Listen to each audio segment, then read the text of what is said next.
بہت مدت پہلے دور دراز کے ایک ملک میں یہ قاعدہ تھا کہ اس ملک کے لوگ ہر سال اپنا بادشاہ تبدیل کرتے تھے۔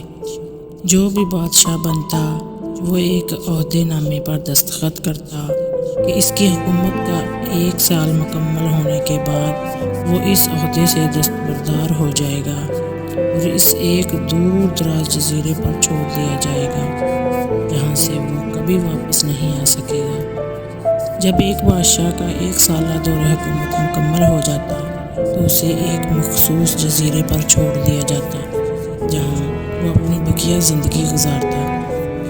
اس موقع پر اس بادشاہ کو بہترین لباس پہنایا جاتا اور ہاتھی پر بٹھا کر اسے پورے ملک کا الوداعی سفر کروایا جاتا جہاں وہ سب لوگوں کو آخری بار خیر بات کہتا۔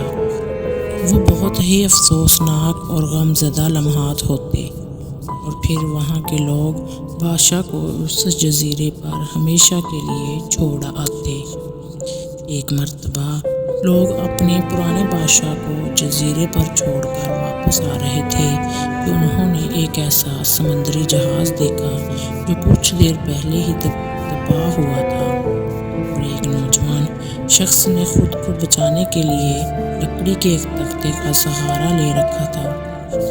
چونکہ ان لوگوں کو ایک نئے بادشاہ کی بھی تلاش تھی، لہٰذا انہوں نے اس نوجوان شخص کو اپنی کشتی میں بٹھا لیا اور اپنے ملک لے آئے اور اس سے 1 سال کی حکومت کرنے کی درخواست کی۔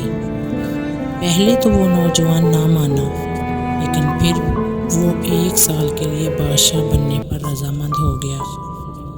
وہاں کے لوگوں نے اس بادشاہت کے تمام اصول اور طریقے سمجھا دیے اور یہ بھی بتایا کہ 1 سال کے بعد وہ اسے فلاں مخصوص جزیرے پر چھوڑ آئیں گے۔ بادشاہت کے 30ویں دن ہی اس نوجوان بادشاہ نے اپنے وزیر سے کہا، مجھے وہ جگہ دکھائی جائے جہاں گزشتہ تمام بادشاہوں کو بھیجا گیا تھا۔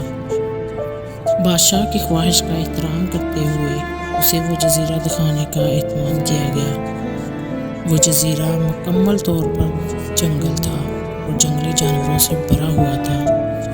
ان جانوروں کی آوازیں جزیرے کے باہر تک سنائی دے رہی تھیں۔ بادشاہ جائزہ لینے کے لیے تھوڑا سا جنگل کے اندر گیا اور وہاں اس کو پچھلے تمام بادشاہوں کے ڈھانچے پڑے نظر آئے۔ وہ سمجھ گیا کہ بہت جلد اس کا بھی یہی حال ہوگا اور جنگلی جانور اس کو چیر پھاڑ کر کھا جائیں گے۔ ملک واپس پہنچ کر بادشاہ نے مضبوط جسم کے 100 مزدور اکٹھے کیے، ان سب کو اس جزیرے پر لے گیا اور حکم دیا کہ جنگل کو 1 ماہ میں مکمل طور پر صاف کر دیا جائے، تمام خطرناک جانوروں کو مار دیا جائے اور سب فالتو درخت کاٹ دیے جائیں۔ وہ ہر ماہ جزیرے کا دورہ کرتا اور کام کی نگرانی بھی خود کرتا۔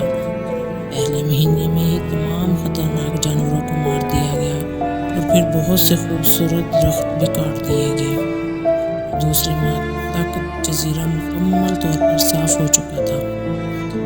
اب بادشاہ نے مزدوروں کو حکم دیا کہ جزیرے پر مختلف مقامات پر خوبصورت باغات تعمیر کیے جائیں۔ وہ اپنے ساتھ مختلف پالتو جانور مثلاً مرغیاں، گائے، بھینسیں، بطخیں اور بھیڑیں وغیرہ بھی جزیرے میں منتقل کرتا رہا۔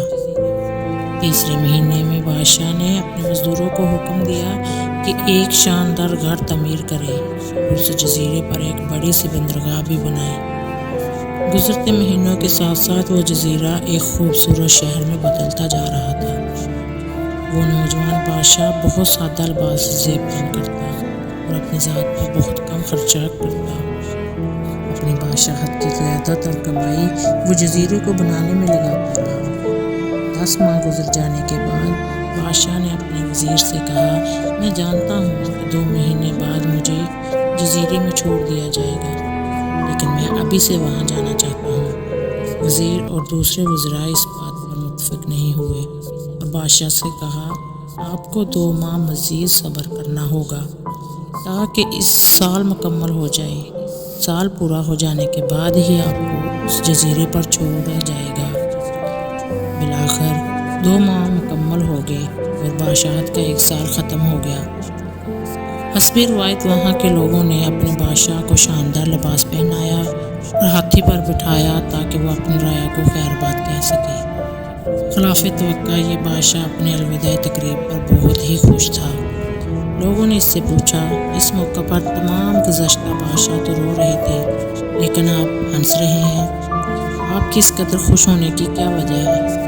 اس نوجوان بادشاہ نے جواب دیا، تم لوگوں نے سیانوں کا وہ قول نہیں سنا، جب تم ایک چھوٹے بچے کی صورت میں اس دنیا میں آتے رہے ہو، تم رو رہے ہوتے ہو اور باقی لوگ سب ہنس رہے ہوتے ہیں۔ ایسی زندگی جیو کہ جب تم مرو تو ہنس رہے ہو اور باقی دنیا رو رہی ہو۔ میں نے ایسی ہی زندگی گزاری ہے۔ جس وقت تمام بادشاہ محل کی رنگینیوں میں کھوئے ہوئے ہوتے تھے تو میں اس وقت اپنے مستقبل کے بارے میں سوچتا تھا اور اس کے لیے لاہ عمل پیار کرتا رہا تھا۔ میں نے اب اس جزیرے کو ایک خوبصورت مقام کے انغام میں تبدیل کر دیا ہے، جہاں اب میں اپنی باقی زندگی نہایت چین اور آرام سے گزار سکوں گا۔